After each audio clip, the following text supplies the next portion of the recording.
Click the links for Odysee or BitChute or to support my vitally important work. Plot twist, it's not actually important. So Neil Gaiman, Heavy Metal Magazine, and Asian voice actors, and Brandon Easton. Oh, and movies post 2020 riots. No, you're not privileged. That is a Bolshevik lie. Okay, here is some basic game theory. All things being equal, when you've got groups together and some advocate for their interests and your group doesn't, then you're going to get left behind. It would be great if it was a different way. It would be great if it was a different world, but it's not. It is what it is. Every group is taking care of their tribe first. So if you're, I don't know, a person of the Volvo and, I don't know, what are white people into? I literally can't think of a thing. If you're a person of the light, you need to find your in-group preference right now. There is no nice way of saying this, and if you're a moderate, then this is probably a bit of a hurdle for you. I was going to address the left, the center, but I don't think you're listening to this. You thought you lived in some melting pot or some other such nonsense. That was always a lie. These bullshies have been lying to you for a very long time. They hate you and they're actively working to destroy you. Right now, they control the field. You've got to appear to play by their rules, which is easy to do if you're willing to have a little bit of fun with it. And I say that as a trans, Jewish, lesbian woman of color. If they need an Asian female voice actor, just identify as one. The way to play their crazy game is to out-crazy them.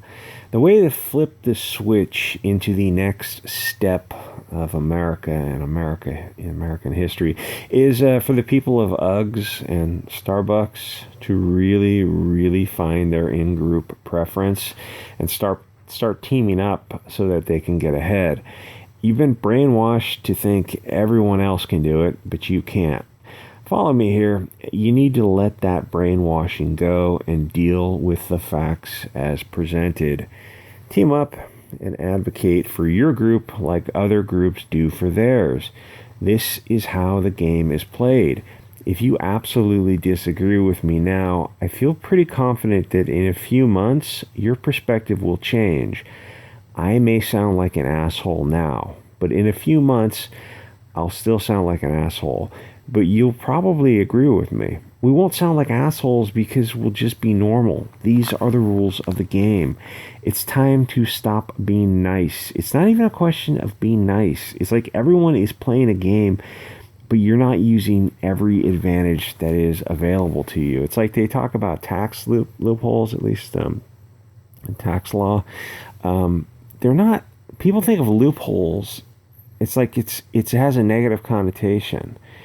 You're following the law when you take every tax advantage you possibly can.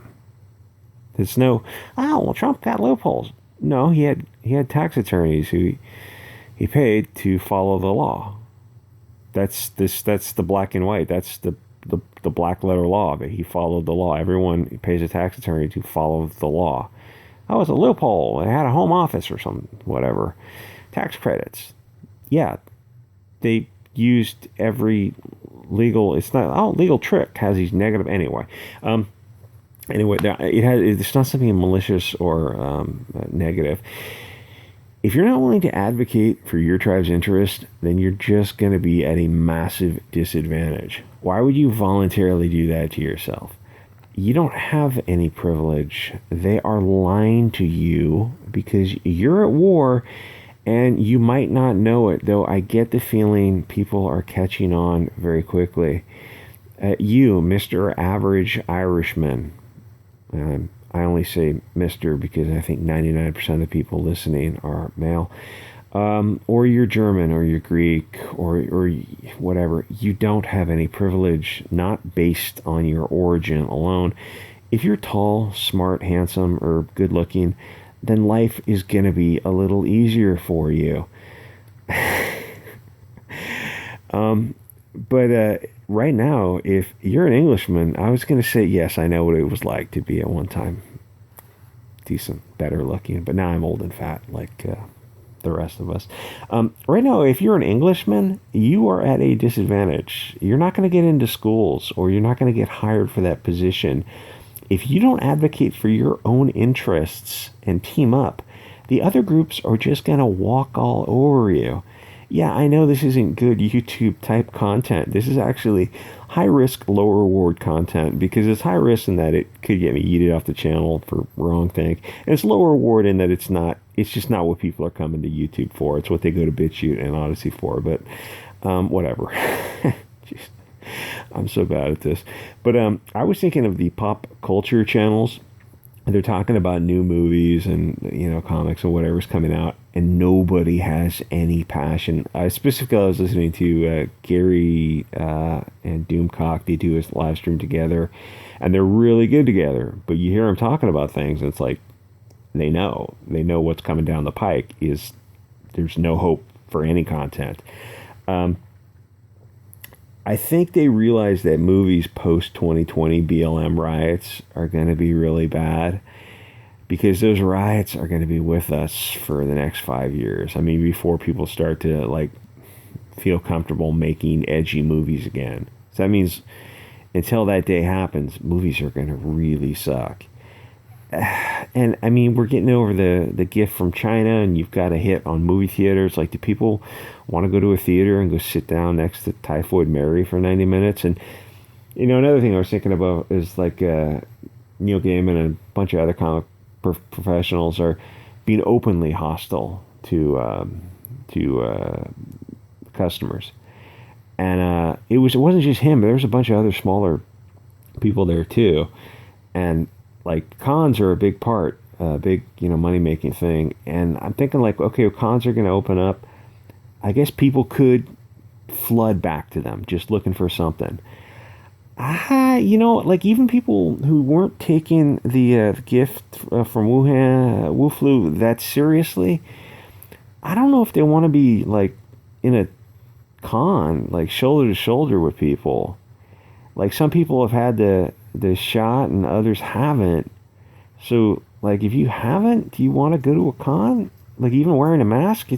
I don't know, it's something I was thinking about on a walk home. I started thinking about it, I realized I haven't had the shot and I'm not going to get it because the risks outweigh the rewards. But do I want to go to a con and be packed in a room with everybody? It's you're pretty well shoulder to shoulder with people. I don't know. That means if I go, I'm going to wear a N95 mask the whole time I'm there. I don't know. It's something to consider. What was I thinking? Okay, so comics have been a canary in the coal mine for pop culture because it's a small investment of money, much smaller than a film. So you can float trial balloons. What I mean by that is, in woke terms, comics will tell you what is coming down the pike. It's going to be a lot of black lesbians fighting evil, blonde, blue-eyed men who are going to be racist, sexist, Aryan, Trump stand-ins. You're going to see a lot of red hats. They're not going to say the MAGA stuff, but it's going to be a blonde guy in a red hat. And it's okay, come on. It's going to be Mark Waid's Ignited, which... Is that Mark Waid's swan song? I mean, I'm sure he's going to get other projects, but what an idiot! What a sad way to end your career. Is just being a dick and tortiously interfering with contract, with someone's prospective business economic advantage. Everyone's trying to make a buck, dude. That's why the law's on the books. It's a constraint on the First Amendment, defamation, public disclosure, private facts, interference with economic advantage. It's people have to be able to do business without you doing this. What does Zach call them? Night letters.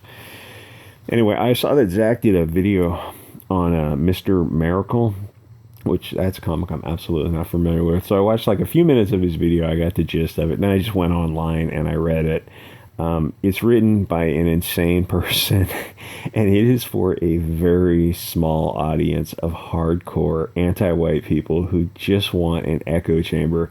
There's a scene where the black guy is complaining to an Italian that he doesn't know what it's like being black in America, which is fair enough, but he the black guy doesn't know what it's like to be Italian or Russian or Christian in a world that persecutes Christians actually more than any other religion.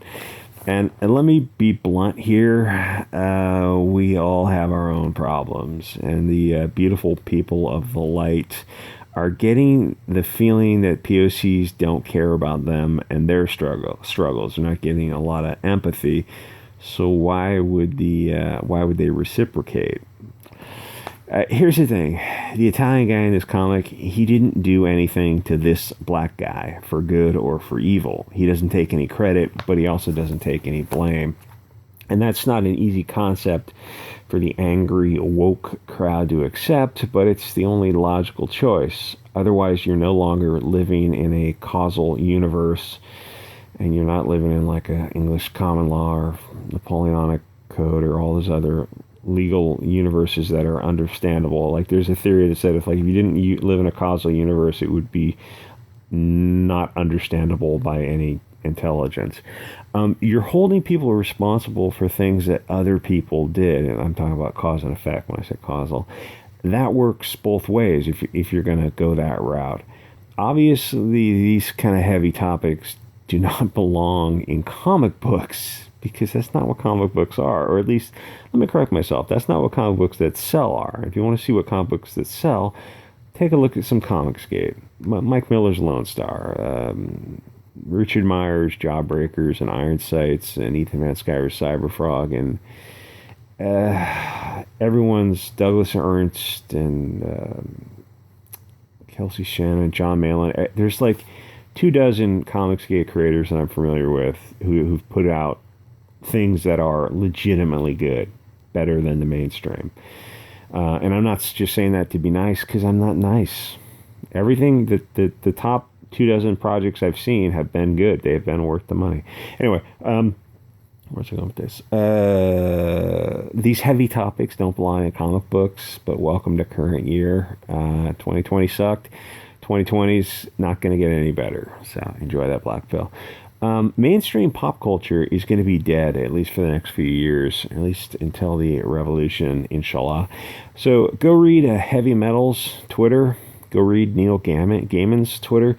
These people are openly telling you that they don't want your business. Heavy Metal just nuked, I'm guessing, 10% of their bottom line for no reason. It's springtime for Hitler is the kind of vibe I'm getting. And even without just reading their Twitter exchanges over the past few days, I would look at this and I say, oh yeah, they probably just nailed a certain percentage of their business, but they're also, like, if you had to say, would they be around in 2 years? No. If this is accepted business practice, then no, they won't be around in 2 years. Or they're going to be restructured or something, because you don't have a social media manager who is allowed to say this kind of stuff without immediately apologizing, walking it back, firing them. And it's the things they were saying were just insane. It's a company that is trying to go out of business. Springtime for Hitler. Neil Gaiman, I think I've actually got some of his books on the shelf right now. Actually, I should probably get rid of them, or at least mail them to people. Neil Gaiman is kind of too big to fail as a whole, but this project that he's working on is going to fail because they race swapped some of the important characters, and one of the girls they had for Death was or for the anthropomorphic representation of Death, and I loved Piers Anthony's book, Incarnations of Immortality.